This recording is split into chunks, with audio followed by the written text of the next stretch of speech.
life changed forever when they placed our newborn son in my arms. The tiny hands, the little cry. I was in awe, in love, and scared to death. What if I budget or drop him? Or leave him in the shopping cart like I did my Louis Vuitton purse once? I was worried, what am I gonna do? Babies don't come with instruction manuals. I looked over at my husband, Curtis. He looked worried too. Fortunately, the nurses, plenty of experience with new parents like us. She taught us how to feed and burp and, oh, honey, I'm really tired. You take this one. And then she told us, babies live in their own little world. You can't expect them to live in ours. You need to live in their world. What a light bulb moment that was for us. Live in their world. Easy peasy. With the newfound confidence, Curtis and I took our new family home. After many sleepless nights, I realized that live in their world, it's not so easy. Mr. Toastmaster, fellow Toastmasters, anybody who's ever been frustrated with children? Yes. Those words, live in their world, slowly made it back into the deep recesses of my mind. In other words, I totally forgot all about it.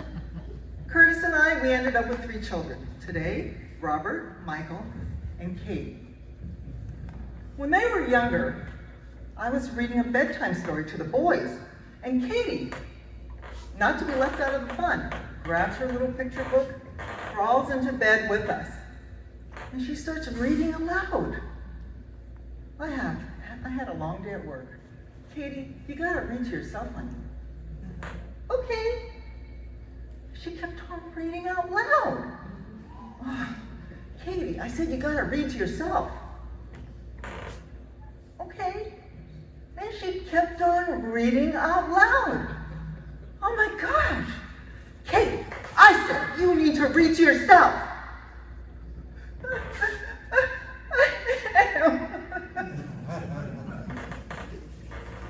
Oh, 3-year-old Katie didn't realize that read to yourself meant silently in your head. I felt so bad. I couldn't control her sobbing. If you ask her today, she didn't remember about it. But I am sure I caused her irreparable damage. Over time, as you get older, the parent-child relationship starts to flip. My mom, when she was 95 years old, decided that she would move from Los Angeles out to San Antonio to live with me. That was great. At 95, she was really self-sufficient. She's tiny, but a strong woman. She's lived through the Great Depression. During World War II, she and her family were relocated to an isolated camp out in Arkansas. Then, in the 70s, she faced her biggest challenge of her life. My teenage years. Today, she's 102. Wow. Cool. She was doing great until last year. She had a stroke. In the emergency room, I thought that was it. She couldn't talk, she couldn't walk. She didn't recognize me.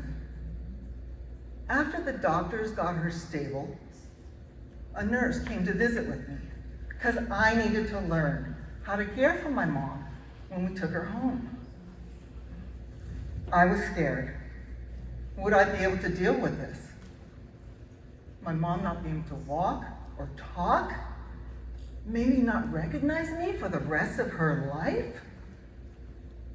And then the nurse said to me, stroke patients often cannot live in our real world. You need to live in theirs.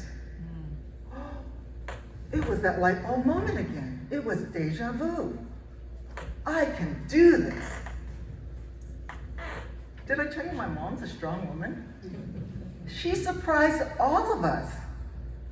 She had almost a full recovery. She's back to walking and talking, and she knows who I am. It's a great thing. But the stroke did cause some short-term memory issues. And sometimes having a conversation can be really frustrating because she can't remember what we talked about just 10 minutes ago. And sometimes in a day, she will ask me what seems like 20 times, "Grace, what day of the week is it?" And I answer her each time like it's the first time. But I know sometimes it's not good enough because I overhear her asking my husband Curtis, "Is Grace mad at me? Should I move back to California?" And it breaks my heart.